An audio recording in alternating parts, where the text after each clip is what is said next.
محمد رسول الله صلی الله علیه وسلم یو مجلس کې ملګرو ته یو ناشنا خبره وکړه. یو مجلس کې دا خبره وکړه ومن يريد الله به خيرا استعمله. الله رب العالمین چې کله په یو بنده باندې د خیر اراده وکړي دغه بنده استعمالوي. دا صحابه کرامو دا ناشنا وګڼل، ځکه تپوس یې وکړو وکیف یستعمله یا رسول الله، د الله رسوله بنده الله څنګه استعمالوي. د الله رسول ته وفرمایل وی دغه انسان هر عمل رب العالمین صالح او نیکی ګرځوي. معنی هر یو طرف ته چې دا مزل کوي دا د صالح او نیک ګرځي.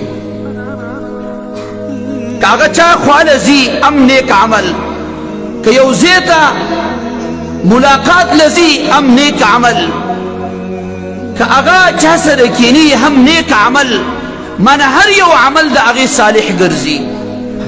دغه چې کله د انسان او د مؤمن او د مسلمان اعمال دا د رب العالمین د رضا دپاره یي، دغه استعمالیت د رب العالمین دی چې دا بنده استعمالوي. صحابه کرام رضوان الله علیهم اجمعین هغه صحابه چې د هغې مرتبې ډېرې اوچتې وي، لیکن سره د عظیم مرتبې نه هغوی په یو عمل باندې اکتفا نه کو چې بس یو عمل مې وکړو ختم. او د رسول الله صلی الله علیه وسلم عادت مبارکم داو چې کله به نبی صلی الله علیه وسلم د ملګرو امتحان هم اغوستو. مشهور حدیث دی، امام بخاری رحمه الله راوړی. یو ورځ رسول الله صلی الله علیه وسلم مسجد ته راغی، تپوس یې د ملګرو نه وکړو چې من اصبح منکم اليوم صائما، نن په تاسو کې روژهدار څوک دی؟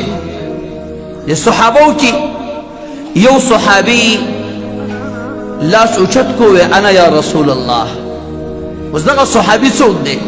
داسې ادنا صحابي نه دی، هغه صحابي دی چې د محمد رسول الله صلی الله علیه وسلم په سفر او حضر کې د هغې ملګری و.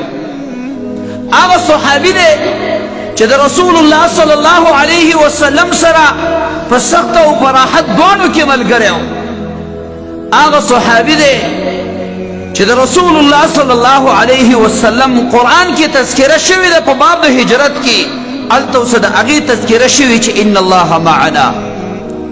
ابو بکر صدیق رضی الله عنه دی ویل زه روژهدار یم. دویم تپوس نبی صلی الله علیه وسلم وکړو نن په تاسو کې صدقه چا ورکړې ده؟ بیا ابو بکر وی انا یا رسول الله، د الله رسوله ما صدقه ورکړې ده. دریم تپوس محمد رسول الله صلی الله علیه وسلم وکړو چې نن په تاسو کې عیادت چا کړې ده؟ بیمار پرسی چا کړې ده؟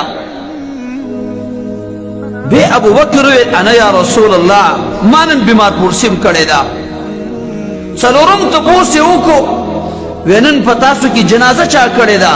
ابو بکر ویل انا یا رسول الله صلی الله علیه وسلم. که دې اعمالو ته من فکر وکړو یو د بل نه دا اعمال ګران دي.